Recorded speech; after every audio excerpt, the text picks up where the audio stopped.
आप देख रहे हैं आवाज इंडिया, देश की भरोसेमंद आवाज। मैं हूं पिंकी। आइए नजर डालते हैं देश और दुनिया की 10 बड़ी खबरों पर। पीएम मोदी का नया हाउसिंग प्रोजेक्ट उद्घाटन। प्रधानमंत्री नरेंद्र मोदी आज नई दिल्ली में बाबा खड़क सिंह मार्ग पर बने 184 नए टाइप 7 बहुमंजिला फ्लैट्स का उद्घाटन करेंगे। कार्यक्रम सुबह 10 बजे होगा। प्रधानमंत्री कार्यालय के मुताबिक पीएम इस मौके पर सिंदूर का पौधा लगाएंगे, श्रमिकों से संवाद करेंगे और सभा को संबोधित करेंगे। ये फ्लैट सरकारी कर्मचारियों के लिए तैयार किए गए हैं, जिसमें अत्याधुनिक सुविधाएं उपलब्ध होंगी। संसद में आज होगा गर्मा गर्म मानसून सत्र। संसद का मानसून सत्र आज 16वें दिन में प्रवेश कर रहा है। विपक्ष फिर से एसआईआर मुद्दे पर सरकार को घेरने की तैयारी में है। साथ ही उपराष्ट्रपति जगदीप धनखड़ के इस्तीफे को लेकर भी सवाल उठाए जा रहे हैं। वहीं सरकार इनकम टैक्स बिल पेश कर सकती है, जिस पर कमेटी ने 566 सुझाव दिए हैं।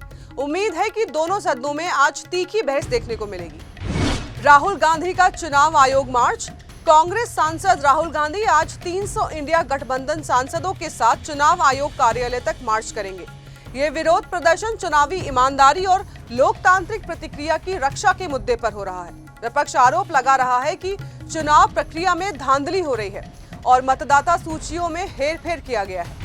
इंडिया गठबंधन की बड़ी रणनीतिक बैठक। आज रात दिल्ली के चाणक्यपुरी स्थित ताज पैलेस होटल में इंडिया गठबंधन के सांसदों की अहम बैठक होगी।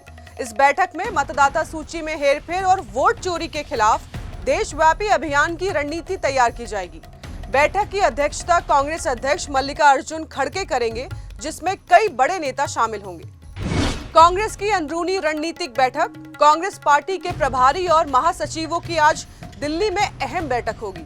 इसमें चुनाव आयोग के खिलाफ पार्टी के अभियान की रूपरेखा तैयार की जाएगी। राहुल गांधी पहले ही चुनाव आयोग पर वोट धांधली के आरोप लगा चुके हैं और अब पार्टी इस मामले में आक्रामक रुख अपनाने जा रही है। यूपी विधानसभा सत्र आज से शुरू। उत्तर प्रदेश विधानसभा का मानसून सत्र आज से शुरू हो रहा है, जो केवल 4 दिनों का होगा।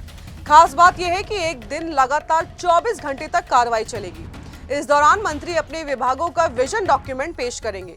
रविवार को सीएम योगी आदित्यनाथ ने सर्वदलीय बैठक में सभी दलों से सहयोग की अपील की है। भारत पाक सीमा पर ऑपरेशन अलर्ट।